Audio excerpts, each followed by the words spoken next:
Good morning student of class 12th। Today we study new topics. Optics में हम लोग new topic study करेंगे। Mathematical analysis of refraction through prism. Mathematical analysis of refraction through prism. देखें, this is a prism, this is incident light, reflected light and emergent ray, incident angle and emergent angle, refracted angle. Got it? P, Q, R, S and T. Angle A is a prism angle. Okay. From triangle RQS, from triangle RQS, this is S. Yes, RQ yes, this is a triangle. Delta is exterior angle and I minus R and I dash minus R dash, this is a interior angle. How to find it? I and R. Angle I and R also known. This angle and this angle is equal. If this angle is known and this is angle known, then find this angle. यदि यह angle और यह angle आपको पता है तो इस angle में से, क्योंकि ये एंगल इस एंगल के इक्वल होगा, तो इस एंगल में इसको सब्ट्रैक्ट कर देंगे तो ये एंगल फाइंड हो जाएगा, same as this portion. Okay, exterior angle हमको फाइंड करना है, तो जो भी आपका एक्सटीरियर एंगल फाइंड करना होता है तो ये आपका एक्सटीरियर एंगल है। इस एक्सटीरियर एंगल फाइंड करने के लिए इस अवे पे जो एंगल बने हुए हैं, इस एंगल को छोड़ के इन दोनों का जो सम होता है इस एंगल के इक्वल होता है। ठीक है, तो ये देखें, यानी कि ये जो एंगल है, इस एंगल को छोड़ के ये दोनों दूर के एंगल हैं, इन दोनों का जो सम करेंगे वह इस एंगल के इक्वल होगा। तो delta angle delta value find करना है तो is equal to exterior angle. तो delta is equal to i minus r plus i dash minus r dash. ठीक है, ये प्लस में है i dash, i plus i dash और आर माइनस है, ये भी माइनस है, दोनों में कॉमन लेंगे, कॉमन माइनस हो जाएगा तो हो जाएगा आर और प्लस आर डैश हो जाएगा, इक्वेशन फर्स्ट हो जाएगा। फ्रॉम क्वाड्रिलेटरल AQES, क्वाड्रिलेटरल देखिए आपका AQES, ये क्वाड्रिलेटरल है। इसमें आप देखें तो जो अपोजिट साइड होता है किसी क्वाड्रिलेटरल में, अपोजिट साइड, इन दोनों का जो सम होता है क्वाड्रिलेटरल में जो होता है उसमें जो अपोजिट एंगल होते हैं, अपोजिट एंगल, ये क्या होते हैं, इन दोनों का जो सम होता है 180 डिग्री होता है।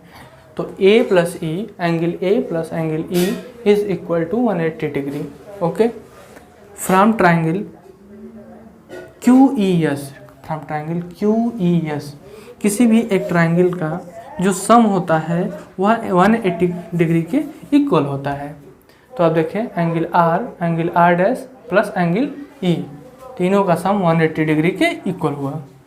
ओके, अब यहाँ R प्लस R की वैल्यू जो है from equation second and third से देखा जाए, इसमें R प्लस R डैश ये है, R प्लस R डैश, ये जो दोनों हैं एंगल A के इक्वल होंगे, R प्लस R और प्लस E, यानी अगर ये और प्लस E हुआ, A प्लस E हुआ, यानी कि इसके इक्वल अगर ये हो जाए तभी तो आपका 180 है, या अपोजिट करके देखें तो भी आपका 1 इक्वल होगा। तो A is equal to R plus R dash. Question 4 हुआ, putting the value of A in equation first, यानी कि जो आपकी वैल्यू A की जो वैल्यू है, यानी R plus R dash is equal to A, तो ये R plus R value A इस इक्वेशन फर्स्ट में पुट कर दीजिए। तो डेल्टा इज इक्वल टू क्या हो जाएगा, delta is equal I plus I dash, और इसके जगह क्या हो जाएगा, माइनस A हो जाएगा। ठीक, इन केस मिनिमम डेविएशन का हम लोग केस अभी स्टडी किए हैं, तो मिनिमम डेविएशन में क्या होगा, I equal to I dash हो जाएगा, R equal to R dash हो जाएगा, delta equal to delta M हो जाएगा। From equation fourth R equal to A by.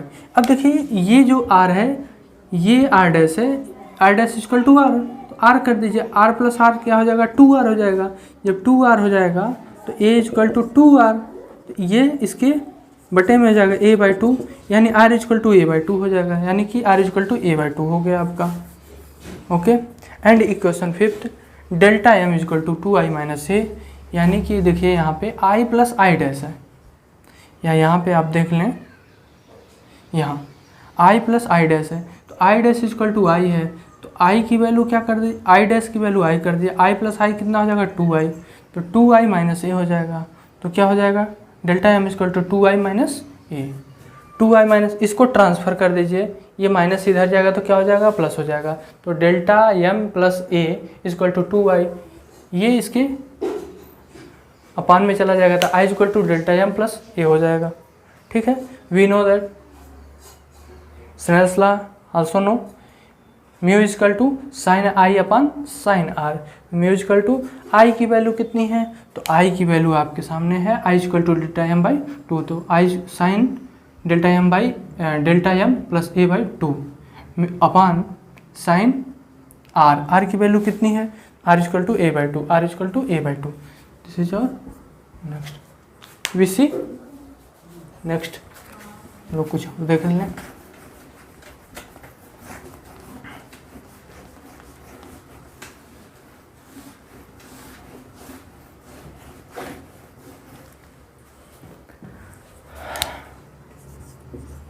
In case of thin prism, thin prism, अगर यही केस थिन प्रिज्म में होगा तो क्या होगा, तो जान लीजिए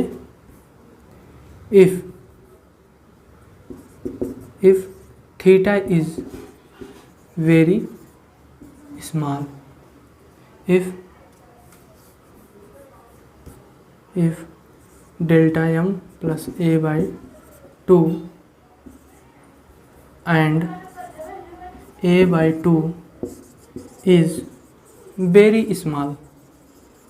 ठीक है, यदि थीटा की वैल्यू बहुत छोटी है, जैसे देखिए साइन थीटा है, तो इस थीटा की वैल्यू बहुत छोटी होगी वेरी स्मॉल, तो we use if theta tends to 0 approach कर रहा है, तो इसमें साइन थीटा को हम केवल थीटा की वैल्यू यूज करेंगे।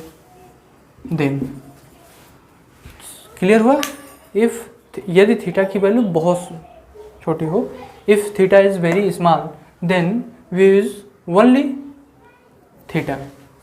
ओके, तो also known as sine theta and sine theta, तो this value is very small then we use mu equal to, sine cancel हो जाएगा, हट जाएगा आपका, delta m plus a by 2 upon a by 2, 2 से 2 क्या हो जाएगा आपका कैंसिल हो जाएगा, ये क्रॉस मल्टीप्लिकेशन होगा, क्रॉस मल्टीप्लिकेशन होगा तो क्या हो जाएगा mu a to delta m plus a, इसे ट्रांसफ़र इधर करेंगे तो ये क्या हो जाएगा माइनस हो जाएगा, तो delta m is equal to mu a minus a common ले लीजिए, तो delta m is equal to mu minus a mu minus 1 to a. This formula is thin prism formula, this formula is known as thin prism formula. Okay, clear.